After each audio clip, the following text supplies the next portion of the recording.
Por un caso relacionado con un departamento en un balneario de San Pablo y por otro caso vinculado a una casa de campo, el expresidente de Brasil, Luis Ignacio Lula da Silva, fue condenado por la justicia en el año 2017 y pasó 580 días en cárcel. Después aparecieron audios del ex juez Moro y de los fiscales y se demostró que detrás de lo que había pasado con Lula había habido una operación política. El lunes la justicia brasileña anuló todas las condenas que había contra Lula y por lo tanto quedó habilitado totalmente para volver a la política y ser candidato a la presidencia nuevamente. Vamos a ir a un Zoom entonces. Vamos a ir a un Zoom entonces.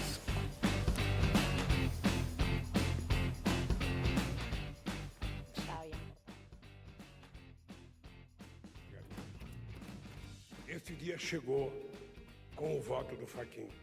De reconhecer que nunca teve crime cometido por mim. De reconhecer que nunca teve envolvimento meu com a Petrobras.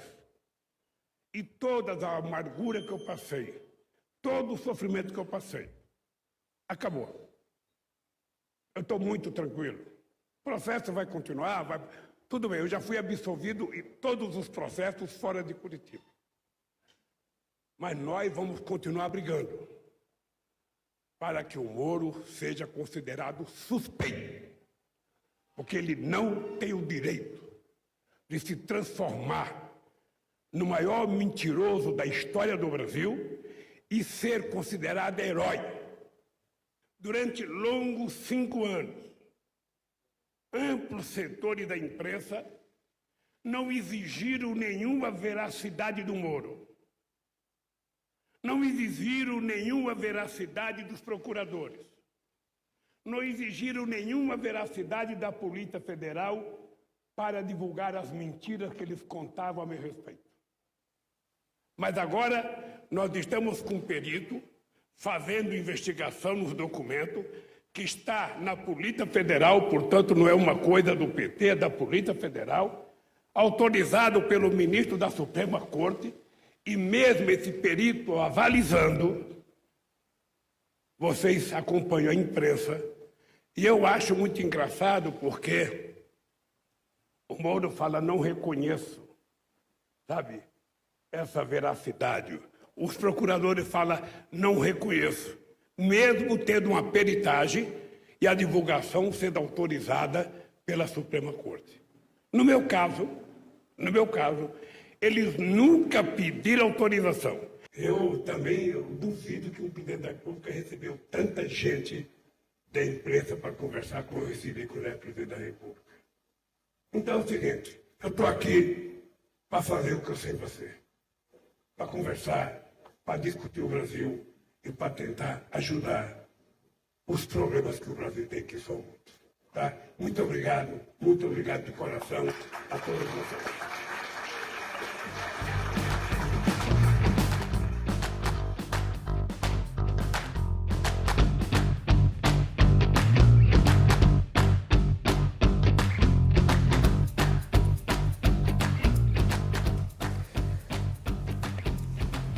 Esto es parte de la conferencia que daba hoy al mediodía el expresidente Lula, en la cual, entre otras cosas, decía es la mayor mentira en 500 años de la justicia que se ha dado para poder perjudicarme a mí, lo cual habla claramente de que hubo una mala intención.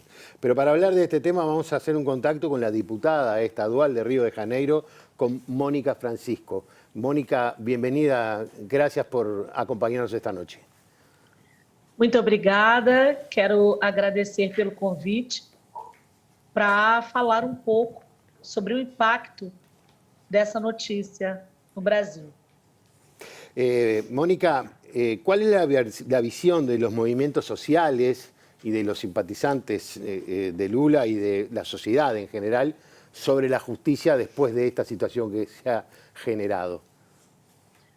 É evidente que, com muita alegria, grande parte dos movimentos sociais no Brasil são muito alinhados com a política, né, implementada pelos anos de governo do ex-presidente Lula, por toda a sua trajetória militante, e foi recebida com muita alegria para os movimentos sociais, que vêm denunciando desde 2016 o golpe impetrado contra a então presidenta Dilma e que resvalou na prisão do então presidente Lula. Foi um momento de muito júbilo y de mucha alegría. Mónica, con esta decisión, Lula recupera sus derechos políticos y tiene la posibilidad de presentarse como candidato a la presidencia. ¿Cómo se vive este momento? ¿Cómo lo vive el pueblo brasilero, esta novedad tan grande en la política? Complementando um pouco a pergunta anterior, há uma desconfiança muito grande em relação ao sistema de justiça no Brasil. O Brasil é o país que mais encarcera sem possibilidade de defesa por vezes. Então, essa notícia é recebida com muita alegria, com um senso de justiça feita. Esse é o sentimento, em grande parte, da população, do povo mais pobre, que entende o impacto disso nesse momento em que a população sofre. Só hoje, amealhamos, em 24 horas, mais de 2.300 mortes, de pessoas que sabem o peso das inverdades institucionais, o peso da elite econômica, jurídica e política e midiática do Brasil. Então, a possibilidade da elegibilidade do então ex-presidente Lula acena como um sopro, primeiro, de justiça, de que algo que estava muito errado e que é prática do sistema judiciário brasileiro, o terceiro no mundo que mais encarcera, está, enfim, resolvendo-se, e que a possibilidade de um retorno de uma política que garantiu comida na mesa das pessoas. Mónica, a inserção é muito importante. ¿Se puede generar una situación de una polarización entre Lula y Bolsonaro? ¿Así lo viven los simpatizantes? Sim, a polarização ela já está colocada desde 2018, quando impediram a possibilidade de que o presidente Lula, naquele momento, também pudesse concorrer. E agora, mais ainda, há toda uma movimentação do então presidente Bolsonaro para tentar reverter o impacto dessa elegibilidade de Lula elegível. É quase que um ato desesperado do presidente Bolsonaro tentando reverter, inclusive tentando um diálogo com o seu antigo partido, o PSL, para tentar garantir um tempo maior de televisão e um embate, de fato, em relação às eleições de 22. Mas já há polarização, sim. Mónica, para terminar, queríamos preguntarte si hay un panorama en las encuestas que dan a Lula como ganador, cómo se están moviendo las encuestas, cuál ha sido la reacción. Olha, são muitas razões, mas eu diria que, primeiro, a possibilidade de comida. Nós estamos vivendo um momento em que o Brasil volta para o mapa da fome. O governo Bolsonaro aprofundou a extrema pobreza.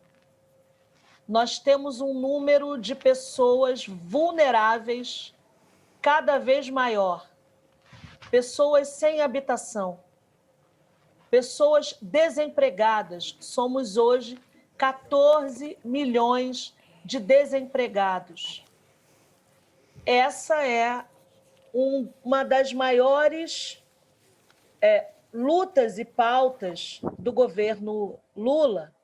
Então, a possibilidade de um retorno e a possibilidade de que as pessoas mais pobres tenham possibilidade de comer, de ter moradia e educação e saúde nesse momento é fundamental para que haja, sim, uma possibilidade muito grande de vitória em 2022.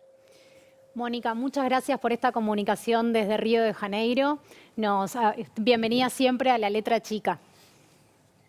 Muito obrigada. Bien, y vamos a meternos entonces en el tema de hoy. En los últimos días de febrero, la Agencia Nacional de Investigación e Innovación publicó su programa operativo para el año 2021. Y con respecto al 2019, se recorta la investigación, la formación de los investigadores y el acceso a la literatura científica. Luego un año muy especial a partir de la pandemia. En distintos lugares del mundo la ciencia tomó un lugar predominante. Sin embargo, el ministro de Educación y Cultura, Pablo da Silveira, dijo que en la ANI hubo una fiesta. ¿Qué se pretende recortar, no? Uno se lo pregunta. ¿Con qué objetivo? Para enfrentar esta pandemia, ¿cuáles fueron los aportes que hizo la ciencia y la Universidad de la República? Hoy en La Letra Chica, ciencia, la fiesta del recorte. Vamos a ir a un tape para presentarlo. El directorio de la ANI, la Agencia Nacional de Investigación e Innovación, presentó el mes pasado su programa operativo para 2021, que incluye recortes, algunos importantes, en el presupuesto. Por tomar dos cifras, la caída con respecto al año 2019 en el monto destinado a investigación científica es de 43,7%. También se reduce en un 50%, en este caso, el presupuesto del portal Timbó, que permite el acceso a literatura científica de todo el mundo. Vinimos a reconocer y agradecer el trabajo que se está haciendo por parte de decenas de investigadores. Tener el respaldo científico, tener el respaldo de gente comprometida de primer nivel, que evalúa procesos, que trata de adelantar comportamientos, es fundamental. A nosotros eso nos dio un respaldo enorme. Implica una reducción de la inversión del Uruguay en ciencia y tecnología en un año tan particular. En Uruguay gasta poco en ciencia y tecnología, no gasta mucho. Estamos entre los niveles de gasto más deprimidos de los países con ingresos medio y medio altos. No hay tal recorte. Las cifras que hablan de recortes muy grandes, no sé, habrá que justificar cómo se construyeron. Hubo desorden, hubo una fiesta, como dijo el ministro de Educación. A mí me parece, yo diría, muy desafortunado, casi una burla a la ciudadanía, que se hable de que se acabó la fiesta cuando el sistema científico de este país está haciendo esfuerzos heroicos por contribuir a combatir la pandemia y para contribuir al país en general en todas las áreas de conocimiento. Es decir, la ANI es una parte esencial de todo el sistema de ciencia, tecnología, innovación en Uruguay. No es una petición de más recursos. En primer lugar es cuidar, no recortar lo que había. Voy a pelear en nombre de un sistema científico nacional, humilde y desatendido, si esos recortes se dan en, por ejemplo, la capacidad de adquirir nuevo equipamiento científico e inclusive la capacidad de formar nuevos recursos humanos.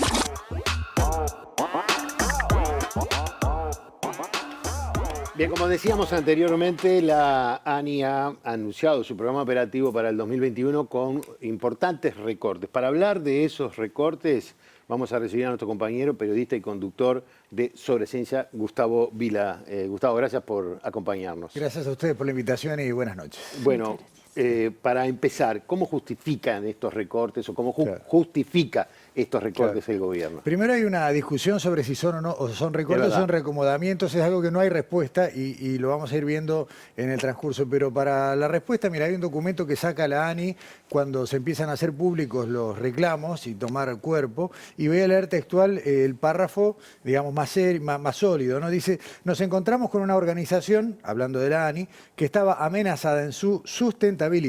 Desde 2016 a 2019, la agencia aumentó los compromisos asumidos cada año sin asegurar un aumento acorde en sus ingresos y dicen que las reservas se estaban agotando y no se contaban con previsiones presupuestales garantizadas por ninguna autoridad. La duda que queda en esto, una vez más, es si se apartó plata para cubrir estos compromisos y por eso después el ministro da Silveira habla, después de reunirse con Radi y una delegación, de volver a abrir el presupuesto de ANI, porque hay que aclarar, abrir en ningún lado dice aumentar. Simplemente da la idea de reacomodar. Y si hay plata para sacar en algún lado, uno piensa que tal vez esté o no en estas previsiones. Hay muchas todavía preguntas que no tienen una respuesta clara, ¿no? Gustavo, en este programa operativo se prevé un recorte de 43.7% en los programas dirigidos a la investigación. Exacto. ¿Sobre qué impacta directamente esto? ¿A qué está destinado esta financiación? ¿Y qué otras instituciones están comprometidas a partir de este recorte? Primero un comentario cortito. El porcentaje es muy variable porque depende de dónde te pares. El presupuesto nacional se expresa en pesos uruguayos y no se toma, por ejemplo, lo que es la variación del IPC. Entonces, si vos te paras en los montos, en número exacto, hay algunos datos que bajan poquito. Pero claro, cuando vos lo pasás, por ejemplo, a la inflación de un año para el otro, hay una caída. Y si lo tomás en dólares, bueno, la caída es aún mayor. Entonces, los porcentajes, según la planilla que mires, pueden no ser exactamente los mismos, pero en todos los casos... En algún caso, hasta en pesos hay un pequeño aumento. Cuando lo pasás a dólares se cae. La investigación, bueno, es prácticamente todo lo que se hace en Uruguay. La ANI es el gran financiador, no el único, pero el gran financiador de los proyectos de investigación. Se presentan cientos todos los años a los llamados para los distintos fondos, pasan por distintos evaluadores, luego se califican los proyectos que serían financiables y al final algunos de estos financiables reciben plata. Hace algunos años una cantidad muy grande de proyectos de excelencia se quedaron sin plata, hubo una gran movilización de científicos en ese momento también y el Ministerio de Economía sacó plata de otro lado para, bueno, cubrir más proyectos. En definitiva, todo lo que sea ciencia se financia una parte por ahí. Hay otros fondos que vienen de los propios recursos de UDELAR, del PDCIVA, que es una herramienta muy importante. Después, si quieren, les cuento cuánto gana un científico por estar en ANI o por estar en PDCIVA. Son cifras que son terribles, pero ya... ¿Cuánto gana? Terriblemente bajas. Claro, terrible Sí, por sí. lo bajo. Mira, el Sistema Nacional de Investigadores, que es el catálogo, digamos, de científicos de ANI, se actualiza cada 2 años, tiene 4 niveles, iniciación 1, 2 y 3. Un científico que entra en el nivel de iniciación percibe unos 8.000 pesos por mes. Y eso no incluye ni FONASA, ni aportes jubilatorios. Nivel 2, algo más de 10. Nivel 1 y nivel 2, 12, 13.000 pesos. Como ven, es una cifra casi simbólica. Siempre por debajo del salario mínimo. Claro, largamente por debajo. PDCIVA, que es otro gran financiador, bueno, un investigador de PDCIVA recibe depende mucho de qué área de PDCIVA, 20 y tantos mil pesos al año. Al año. Eso es un dinero que se le da a los investigadores para que desarrollen el proyecto que presentaron. Claro. Independientemente de si son docentes universitarios. No tan así. Si cuando vos presentás un proyecto, se puede financiar el proyecto. Vos tenés que justificar, bueno, si hay que comprar equipos, si hay que contratar personal y demás, y son plata por otro lado. Eso vendría a ser una especie de salario de investigador, no por mantenerte, por calificar, cada 2 años ser evaluado y seguir perteneciendo a ese Sistema Nacional de Investigadores. Obviamente que hay que publicar, hay que trabajar, Sí, pero claro. eso va por otro lado. Y en este periodo de la pandemia hemos tenido la oportunidad de que apeláramos a los científicos para que nos expliquen cosas. Exacto. Y se hicieron Sí. muy conocidos. O Exacto. muchos de ellos se hicieron muy conocidos. Aprendimos que hay una pila de tipos que están investigando, Exacto. hombres, mujeres, Sí, señor. y muy jóvenes en general. ¿Es buena el nivel de nuestros científicos? ¿Cómo está considerado, por lo menos en una relación con el mundo? Es interesante eso porque hay científicos uruguayos destacados en un montón de lugares. Y eso es bueno, sin dudas. No tan bueno en la medida que son codiciados, ¿no? Los que se destacan se lo son llevan. tentados. Mira, yo hace un tiempo empecé a tener una comunicación frecuente con una investigadora uruguaya radicada en Canadá y me decía, este año no para de aparecer plata para investigar por la pandemia, ¿no? Y era un poco envidia, ¿no? O sea, millones y millones de dólares que aparecen para investigar. Nuestros científicos van bien, pero nosotros necesitamos acá, porque no vale la pena compararlos si investiga mejor que un alemán. Necesitamos que investiguen los problemas que tenemos acá, ¿no? La energía, las renovables, el problema de la carne, si carne sintética, si las vacas emiten, los temas de la sanidad, las enfermedades que son las desatendidas, que son las propias de esta parte del mundo, que a veces no tienen investigadores en otras partes que se ocupen. Entonces, no tanto la comparación para afuera, los necesitamos que sean buenos y que estén entendidos en lo que tenemos que saber para nuestros asuntos. Se habla también de un recorte en las becas de posgrado Sí. de alrededor de 30%. Exacto. ¿En qué se forman las personas a nivel de posgrado y en qué impacta? ¿Cuál es el nivel de la formación de posgrado? Bueno, el nivel de la formación de posgrado es internacional. De hecho, los programas de posgrado de PDCIVA generalmente tienen postulantes de fuera de fronteras. Es habitual encontrar gente que viene de Brasil, de Chile, de Argentina, de lugares incluso a veces más lejanos. Hay investigadores que pasaron por los posgrados de PDCIVA de origen europeo, norteamericano. O sea, los programas son igual de buenos que es lo que podés encontrar en otro lado. Tal vez la diferencia puede ser, bueno, el acceso a determinadas tecnologías, a determinados equipos, pero un posgrado hecho en Uruguay vale tanto como un posgrado hecho en cualquier otra parte. Lo que te cambia mucho es el prestigio a veces del laboratorio al que te integrás, del grupo, del tutor que te acompaña en la tesis o del tema. Hay temas que no los vas a poder investigar acá y otros al revés, que tenés que venir de afuera para verlos acá. El nivel es a nivel global excelente. Eso sin duda. Vos hablabas de algunas cifras, yo te voy a tirar unas cifras que nos pasaron. 8 millones de dólares destinados en el 2019 para innovación, 5,39 millones para el 2021, o sea, un recorte del 32 y pico %. Sí, pero mi pregunta no es esa, mi pregunta es, ¿qué es la innovación? Bueno, la innovación es lo que nos falta en Uruguay. Y no solamente depende de Dani, pero la innovación es pasar del laboratorio a los hechos, ¿no? Y tomar el conocimiento del científico, de quien estuvo trabajando en el tema, y transformarlo en algo que pueda ser, por ejemplo, una mejora, un proceso productivo, un remedio, algo que venga a la salud, algo que vaya al bienestar animal, a la sanidad animal, a la mejora de la producción agrícola, a un conocimiento social. La innovación es trasladar ese conocimiento de laboratorio a la vida cotidiana. Es fundamental. En Uruguay, lamentablemente, la innovación generalmente la importamos. Y eso nos sale carísimo porque no está adaptada a nuestra realidad y tenemos un montón de gente. Y ahí voy a hacer un paréntesis. Hay un gran déficit histórico de las empresas públicas de Uruguay, porque les adjudicamos a las empresas públicas, con razón, una gran parte del peso de nuestra economía. Facturan muchísimo dinero trabajando en temas centrales. Los porcentajes de inversión en investigación e innovación de las empresas públicas son muy bajos y son algo que se ha reclamado siempre y podría confluir como una herramienta para que estos temas no sean tan sensibles a una sola palanca. ¿No? Que decís, bueno, el Ministerio de Educación bajó una palanca y afectó, no sé, el 85% del ecosistema. Y vos tenés empresas que facturan centenares de millones de dólares por año, que son tecnológicas, porque no vamos a descubrir que UTE, acá, Bantel lo son, y sin embargo no están haciendo su aporte. El Banco de Seguros, por ejemplo, vos dirías, ¿por qué invierte plata en programas muy lindos de investigación en el Instituto Pasteur? ¿Por qué? Y bueno, pues mientras mejor se cure ese individuo que está en el Banco de Seguros... Cuando menos accidentes tenga. Claro, menos accidentes, menos consecuencias, menos secuelas, más corta sea la internación, ahorra plata. Todas las empresas públicas tienen un déficit en esto, y lo quería decir porque es un tema que generalmente queda oculto, ¿no? Miramos la ANI, el PDCIVA, la UDELAR, las universidades privadas, y acá hay una palanca que estaría bueno que alguien se tome en serio también. Bien, luego de que esto se hizo público, el ministro Pablo da Silveira habló de la posibilidad de reabrir el presupuesto. ¿Qué significa esto? Es lo que decíamos al arranque. Uno entiende que cuando vos abrís un presupuesto, lo que estás haciendo es reacomodar los ladrillitos. Así, bueno, saco 10 pesos de acá, los pongo por este lado. Hay quienes tienen la expectativa de que eso implique generar para la ANI algún recurso extra que se acumule a los que hay, pero hoy hablé con un montón de gente, de hecho recién termino de conversar con el rector de la UDELAR y todos tenemos la misma duda. ¿Hay o no en esa frase una propuesta de aumento o simplemente de redistribución? Mientras tanto, no me quiero ir sin decirles que los científicos de Uruguay están haciendo algo inédito en la historia, que es juntarse más allá del área en el que se desenvuelvan para generar la Asamblea Nacional de Investigadores.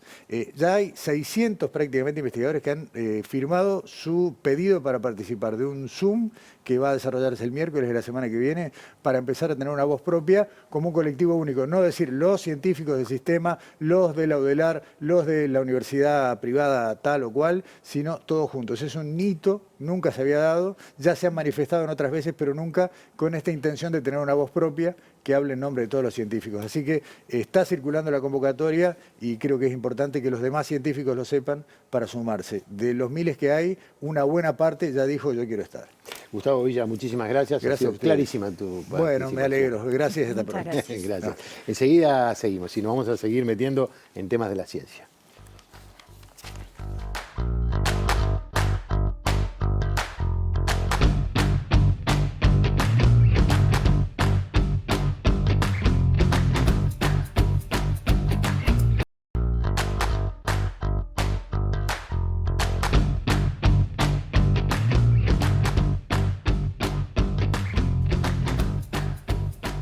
Bien, seguimos en la letra chica. Recién hablábamos con Gustavo. Gustavo nos contaba cómo afecta en cada uno de los sectores de la ANI el recorte. Pero ahora vamos a tratar de verlo de primera mano y para eso vamos a recibir a la doctora Silvia Olivera, investigadora integrante del Consejo Directivo del Instituto de Investigaciones Biológicas Clemente Estable. Silvia, gracias por acompañarnos. Gracias a ustedes por la invitación. Buenas noches. Y también nos acompaña la licenciada en Bioquímica Florencia Tomasina, que es la delegada de los estudiantes, no sé si es la o delegada de los estudiantes en el PDCIBA. La delegada, digamos. Una de las delegadas. Muy bien. Empecemos contigo. Explícanos un poco qué es el PDCIBA, cuál es la importancia de las becas en la vida de los estudiantes de nuestro país. Perfecto. El PDCIBA es el Programa de Desarrollo de las Ciencias Básicas, que fue creado por un convenio entre la UDELAR y el MEC en la década del 80, ¿sí? Que es una institución que escapa a ser simplemente un programa de posgrado, ¿sí? O sea que en realidad engloba también a cerca de 900 investigadores, 800 estudiantes, un poquito más de 800 estudiantes, que nos especializamos o estamos formándonos en distintas áreas de conocimiento. La importancia que tiene PDCIBA en realidad es que escapa a lo que tiene que ver con la UDELAR únicamente, porque vas a tener investigadores y estudiantes en el Clemente, por ejemplo, en el Instituto Pasteur, en la UDELAR misma y en distintos institutos. Entonces, de esa manera, incluso en universidades privadas vas a tener estudiantes de PDCIBA. Eso es una clara ventaja que le da, además de poder coordinar en las distintas áreas. Con lo que me hablabas del tema del recorte, me preguntaste también, ¿no? Te preguntaba qué importancia tenía para las becas. Para las becas, o sea, qué impacto iba a tener en las becas. Bueno, en realidad yo creo que más allá del PDCIBA le afecta a los estudiantes que están haciendo un posgrado académico, ¿sí? Que escapa a los 900 estudiantes, más allá de los 900 estudiantes. Y más o menos en la UDELAR andan por el entorno de los 3.000 estudiantes de posgrado más o menos que hacen lo que tiene que ver con lo académico, ¿sí? ¿A qué nos referimos cuando hablamos de posgrados académicos? Nos referimos a personas que tienen un título, como en mi caso, que soy licenciada en bioquímica, o un médico también, o bueno, un agrónomo, que se dedica a profesionalizar, a aprender una profesión específica haciendo una maestría o un doctorado. Para hacer una maestría o un doctorado uno tiene que tener una línea de investigación, es decir, un estudiante se une a una línea de investigación. Bien, entonces, por ese lado creo que es el primer punto que vamos a visualizar cuando estamos hablando del recorte. Como decían en el bloque anterior, obviamente la financiación a lo que tiene que ver con la investigación, sea los proyectos de investigación, va a terminar repercutiendo claramente en la formación. Lo que tiene que ver con las becas en particular, la beca para un estudiante de posgrado es la fuente principal de ingreso. Como yo te decía, en realidad somos todos graduados, ¿sí? Tengo una carrera inicial, que nos insertamos en una línea de investigación de interés para el país, de interés para la UDELAR, para el PDCIBA, en la cual nosotros estamos trabajando, ¿sí? O sea, estamos generando conocimiento y bajo la tutoría de algún orientador. Claramente, para poder dedicarse a investigar, se habla más o menos que uno se tiene que dedicar por lo menos 30 horas semanales. Eso pasa a ser bastante incompatible con tener otro trabajo. Lamentablemente, menos del 50% ya de por sí de los estudiantes que se postulan a una beca obtienen. O sea, eso quiere decir, ya de pique ya estamos mal. Un recorte que se está hablando, o por lo menos cuando uno analiza lo que es el presupuesto del 2021 de la ANI, observa que en realidad para el 2019 $5.6 millones más o menos estaban destinados para financiación de becas. Hoy en día, con este nuevo presupuesto, $3.9 millones. Eso ya está hablando de que hay una reducción. Los estudiantes, obviamente, frente a esa situación en donde ya vemos que hay un déficit, porque menos del 50% de los estudiantes que se presentan no obtienen financiación, a pesar de ser las becas más importantes para poder dedicarnos a estudiar, bueno, con este recorte claramente nos alertamos mucho más. Uno podría cuestionarse y decir, bueno, pero capaz que están recortando porque no dan resultados. Bueno, en el informe de la ANI del 2019, o sea, hecho por la misma ANI, sobre el tema de las becas, muestra que el 92% de los estudiantes que obtuvieron la beca se titulan. Es decir, a vos te están pagando por un trabajo, y los estudiantes cumplieron. Si comparás los estudiantes que tienen financiación, es decir, que obtuvieron una beca, porque la beca de la ANI es de las más importantes, también está la beca que otorga la UDELAR, que es de uso exclusivo para los docentes de la UDELAR, con el mismo fin. Si vos comparás, esos estudiantes publican más, es decir, logran generar más conocimiento, porque se pueden dedicar más. Claro. Entonces es fundamental con todo lo que esto lleva, tener el tema de las becas. Sí, perdón. El Clemente Estable tiene un rol fundamental en el aporte a la construcción de investigadoras e investigadores, técnicos, pero también al desarrollo de la investigación en general, en la situación de la biología universal, pero también en la solución de problemas. ¿Cuáles han sido en esta pandemia, que claramente la ciencia ha tenido un rol fundamental, los principales aportes del Clemente Estable? Buenas noches, perdón. Básicamente del mismo tenor que la mayoría de las instituciones. Se identificó un problema, se vio el aporte, la capacidad humana, porque el recurso humano viene de años. PEDESIVA, de hecho, el Clemente Estable es uno de los fundadores de PEDESIVA, por eso está la pertenencia con el MEC. Como que fue el momento en cual se podía visualizar el aporte. Entonces se han aportado desde horas honorarias de trabajo de diagnóstico cuando había una capacidad y una demanda que no estaba satisfecha. Se prepararon kits, por ejemplo, para hacer el diagnóstico de COVID al personal de la salud. Se participó con empresas, se prestó equipos. Se hicieron webs especializadas para informar y jerarquizar. Se atendieron muchísimas consultas respecto de preguntas de usuarios comunes, de la prensa, de profesores, de docentes y demás. Se trató de coordinar y se coordina, por ejemplo, la secuenciación del genoma total del virus.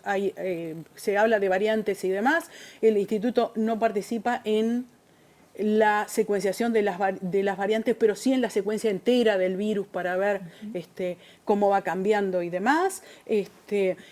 Se vio la posibilidad de contribuir con la parte del monitoreo ambiental como para seguir la huella del virus en dos sistemas que son muy importantes, el ambiente hospitalario y también en el sistema colectivo de buses, de ómnibus, que servía también como para hacer la radiografía de cómo se movía el virus. No en el sentido de la capacidad de contagio por superficie, sino, qué cantidad de personas que están contagiadas, asintomáticas y demás.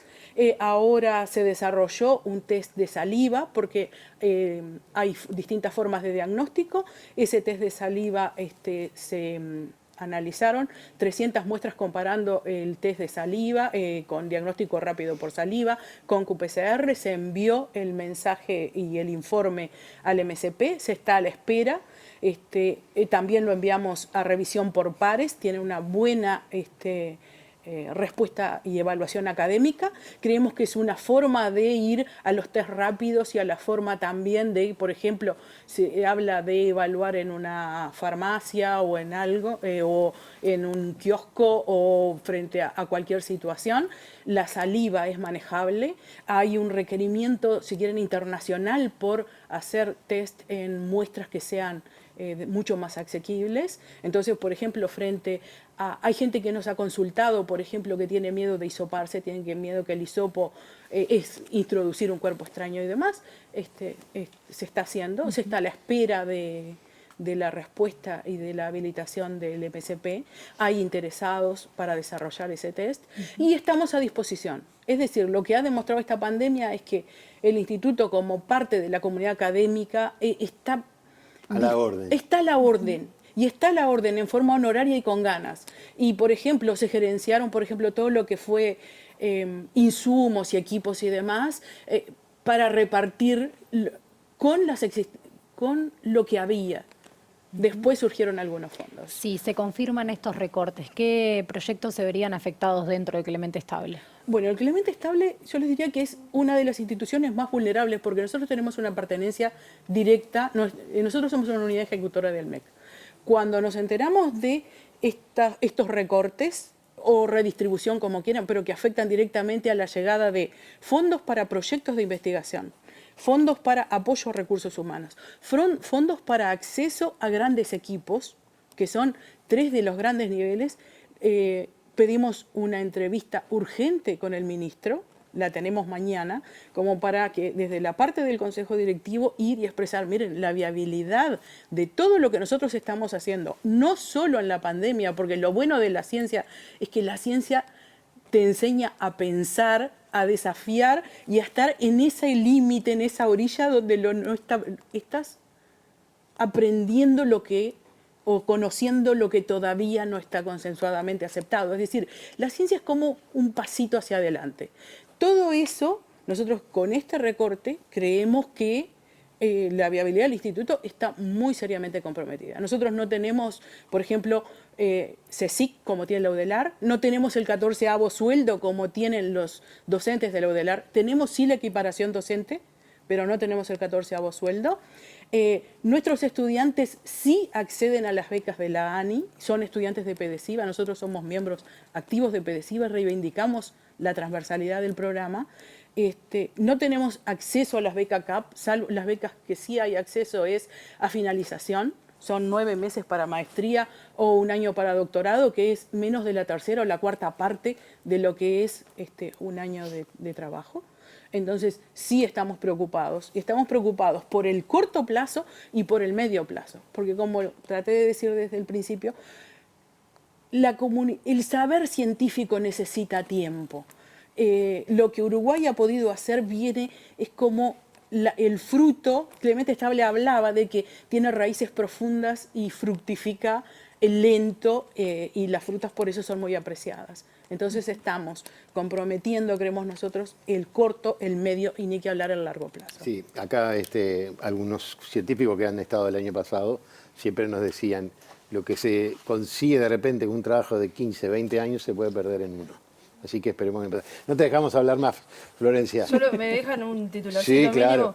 Bueno, creo que hablando más allá del colectivo de los estudiantes de PDCIVA, el colectivo de los estudiantes de posgrado a nivel de Uruguay, en realidad, o de la UDELAR, queremos reclamar también el tema de las condiciones laborales en las cuales estamos. El tema de las becas, es importante decirlo, que lo comentaban en el otro bloque con el tema del SNI, no aportan a la jubilación, no tienen FONASA. Estamos hablando de que por 2 años un estudiante que se dedica prácticamente entero a eso, posgraduado, cobra 21.000 pesos para la maestría.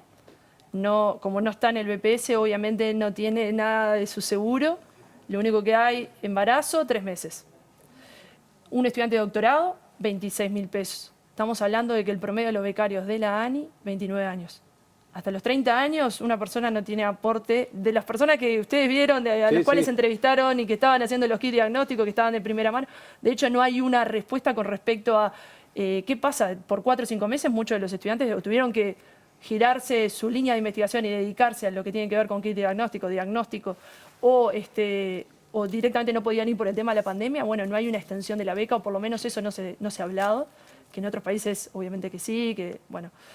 eso, sin lugar a dudas, lo quería destacar, y obviamente que un recorte en la posibilidad de poder crecer en el sistema científico a Uruguay lo deja totalmente dependiente, como nos pasó con las vacunas, que terminamos siendo los últimos vacunados de Latinoamérica. Silvia y Florencia, muchísimas gracias. Perdón. No, está muy bien. Está muy bien, aprovechen la seguir hablando de la precarización laboral. Exactamente. Porque siempre ya venimos de un presupuesto que es totalmente insuficiente.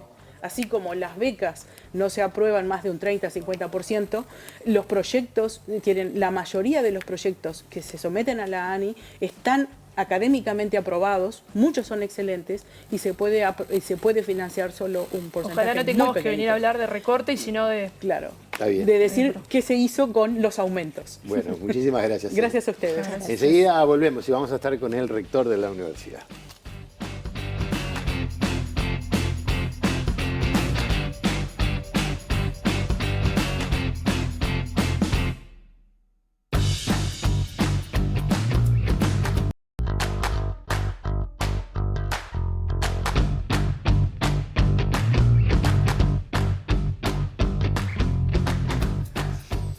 Seguimos en la letra chica y ahora estamos recibiendo al rector de la universidad, a Rodrigo Arim, segunda vez que lo tenemos de visita en la letra chica, siempre pidiendo plata.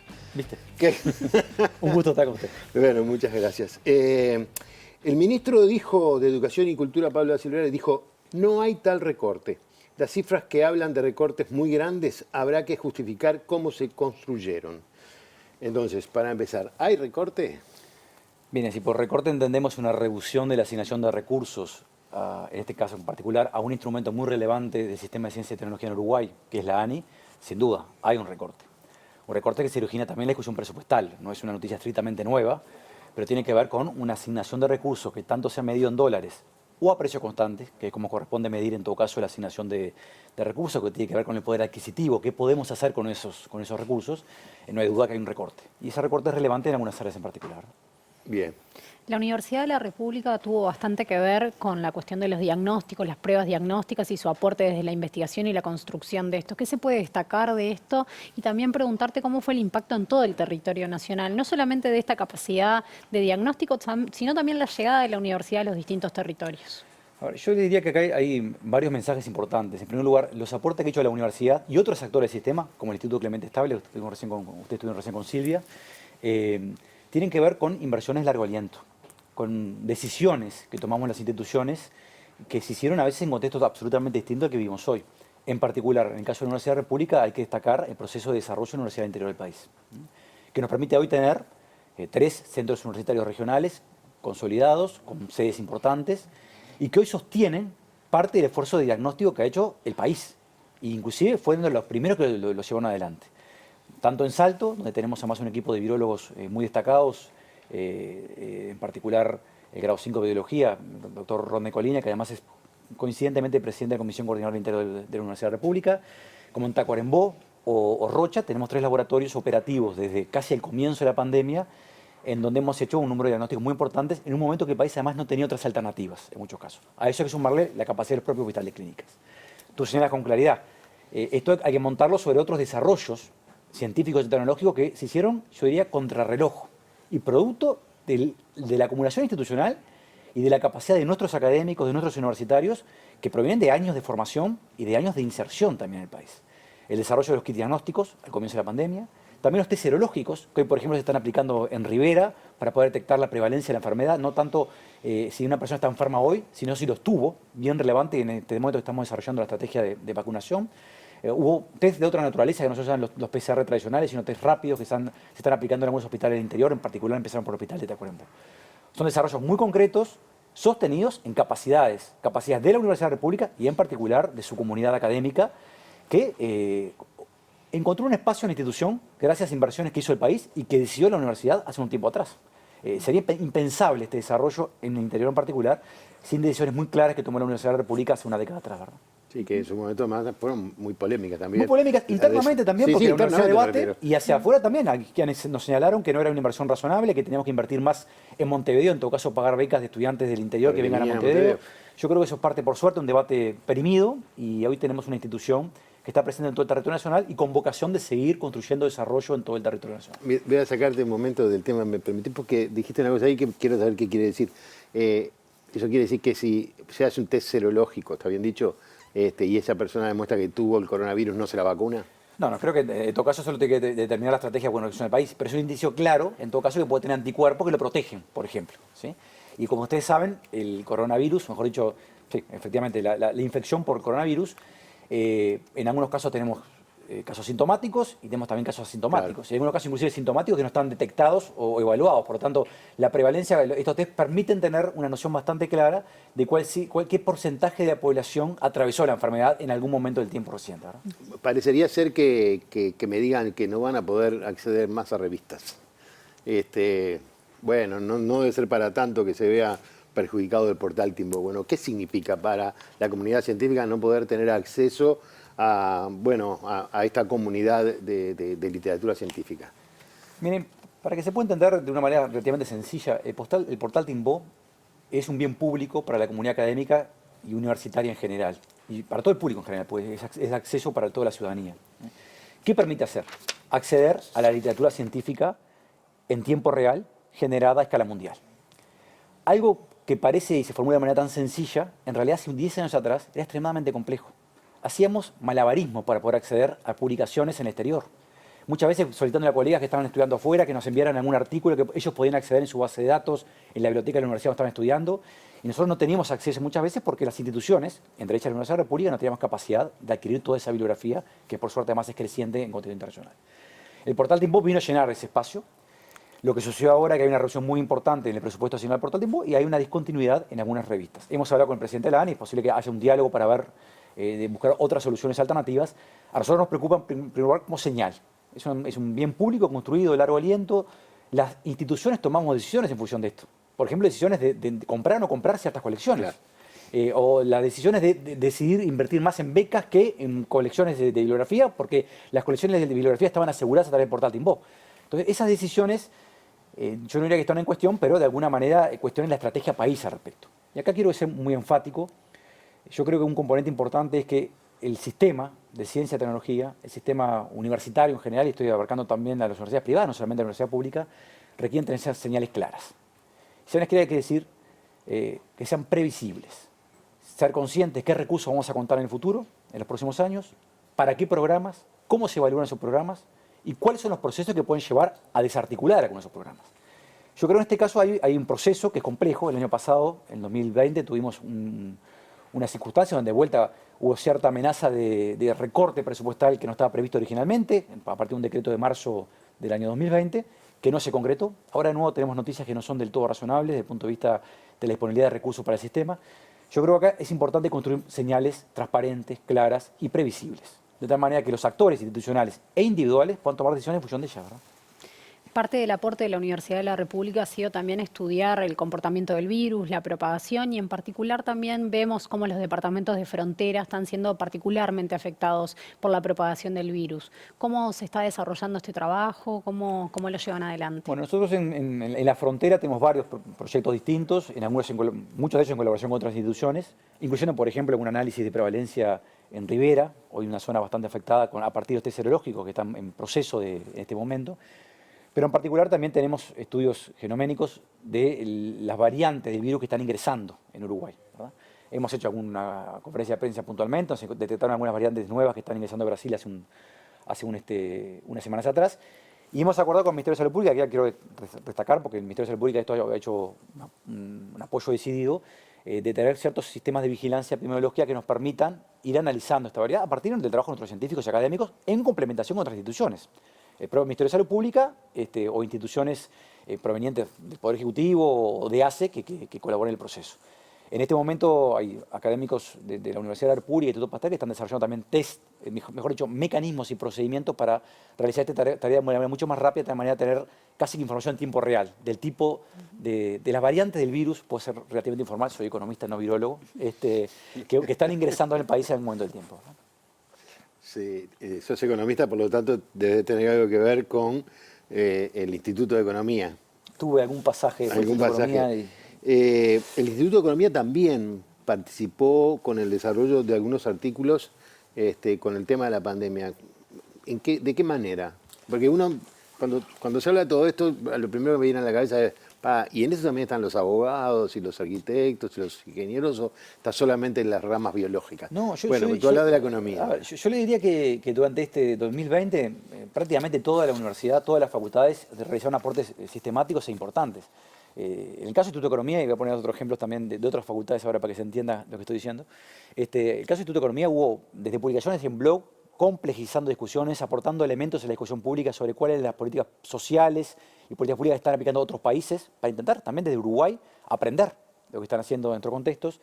Estimaciones, inclusive que en este momento algunas de ellas publicadas en revistas científicas de muy buen nivel, sobre cuál podría ser el coste de políticas que mitiguen los problemas sociales asociados al coronavirus, hasta discusiones más sobre definir alternativas que el país podría transcurrir con distintos tipos de herramientas en estas áreas. Pero como pasó con el Instituto de Economía, pasó con otras áreas. Le voy a poner dos ejemplos que para mí a veces parecen lejanos. La Facultad de Arquitectura, en particular la Escuela de Diseño, intervino en desarrollo y producción de hisopos junto con la Facultad de Química.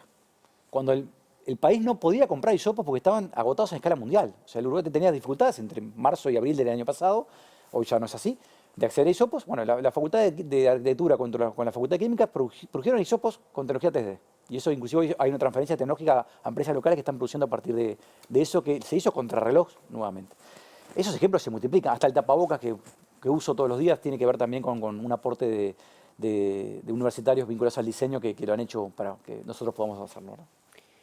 Bueno, aparte de las cuestiones que surgieron a partir de la pandemia, es esto del GACH, el Grupo Asesor Científico, de los cuales hay 57 destacados investigadores y académicos.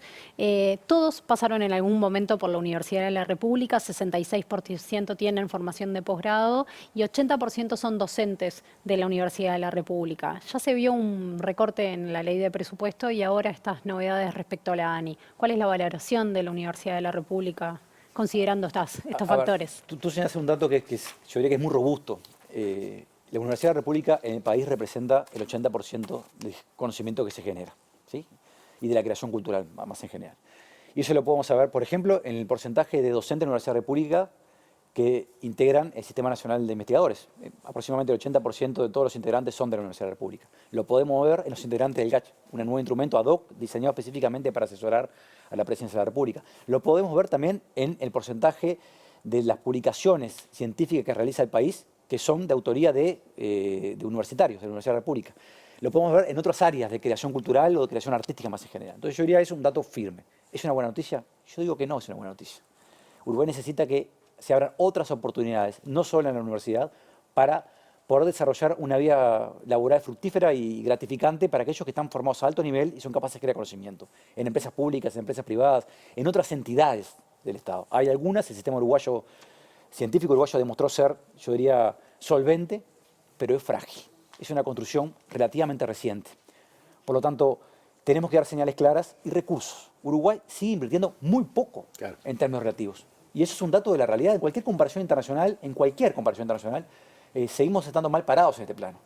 Y lo que estamos haciendo es condicionando nuestras capacidades científicas hacia el futuro. Científicas en general, y estoy hablando desde las ciencias sociales hacia lo que se llama ciencias exactas, en esas divisiones que son bastante ambiguas y discutibles simultáneamente, ¿verdad?